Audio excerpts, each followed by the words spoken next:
noite, povo de Deus, paz seja convosco.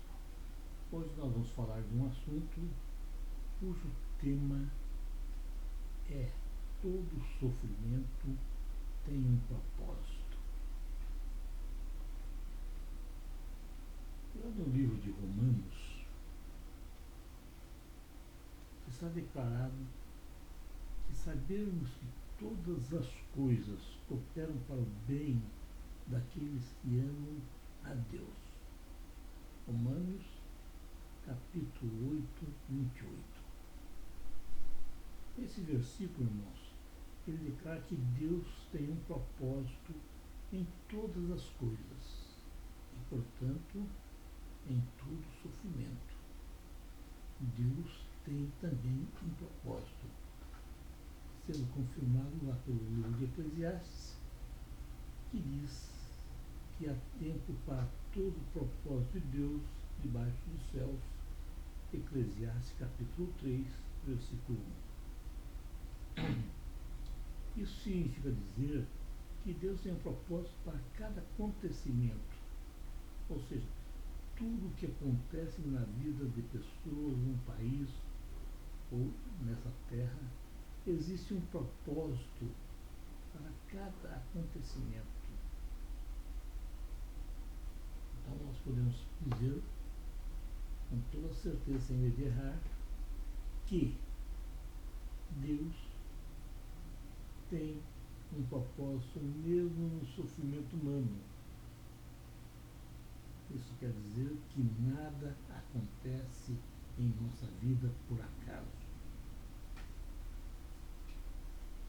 Então, todo sofrimento tem um propósito. Pode ser um propósito de amadurecimento, pode ser um propósito de aprendizado ou um propósito para superação. A dor pode ajudar nos momentos difíceis da vida. Ela pode ser uma ferramenta de transformação interior para ajudar a não vacilarmos na fé e perdermos a esperança. A dor, ela pode ser um chamado ao arrependimento, para que a gente possa deixar de valorizar qualquer coisa acima de Deus. Isso está escrito lá no livro de Lucas, capítulo 13, versículo 4 e 5. Esse é um propósito para nós não perdermos a confiança, confiando sempre em Deus e não em nossas próprias forças. Isso está escrito no livro de 2 Coríntios, capítulo 1, versículo 8 e 9. Pode ser uma disciplina também, para que possamos compartilhar a santidade de Deus. Está lá escrito em Hebreus, capítulo 12, versículo 6, e também no capítulo 10, versículo 11. Isso é um galardão. Um galardão que nós vamos receber lá no céu. Está escrito no livro de Coríntios, capítulo 2, no livro de 2 Coríntios, capítulo 4, versículo 17. Também pode ser uma lembrança de que Deus enviou seu Filho amado para morrer em nosso lugar e pagar aquilo que nós não podíamos pagar, nossa dívida para com Deus. Está escrito lá no livro de Filipenses, capítulo 3, versículo 10. Mas, apesar de tudo isso que nós falamos ser uma verdade, o sofrimento pode ser visto como ferramenta para moldar o caráter do cristão.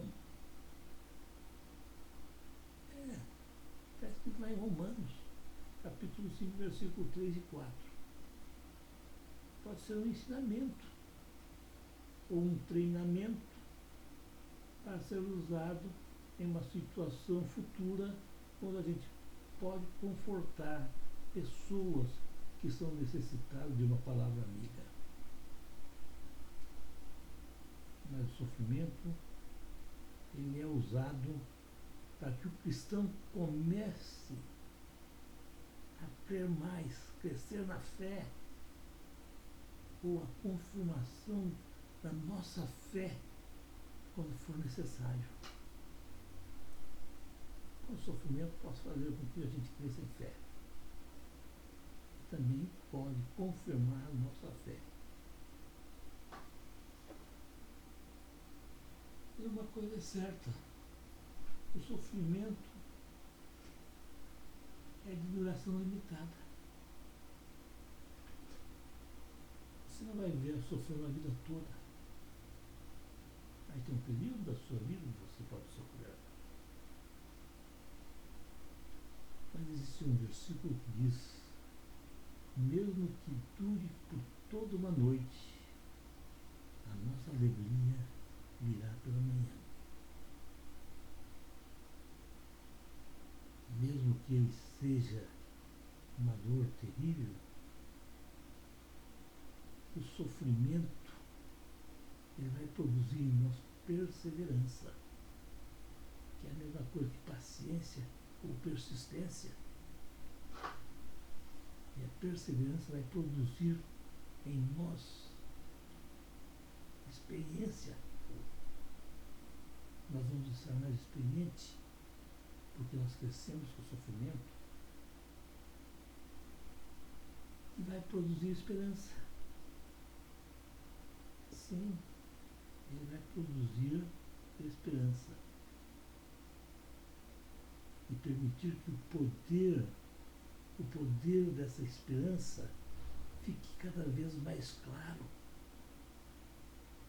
ligando o nosso presente hoje ao futuro de vitória.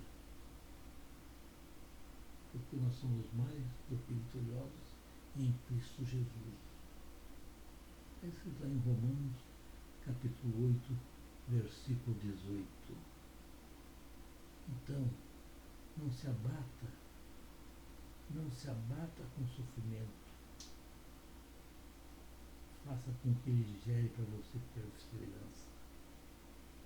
Faça com que você cresça, mesmo na angústia. Porque Cristo falou: no mundo tereis aflição, mas tenha bom ânimo, eu venci o mundo. E como Cristo venceu o mundo, nós também podemos vencer em nome de Jesus.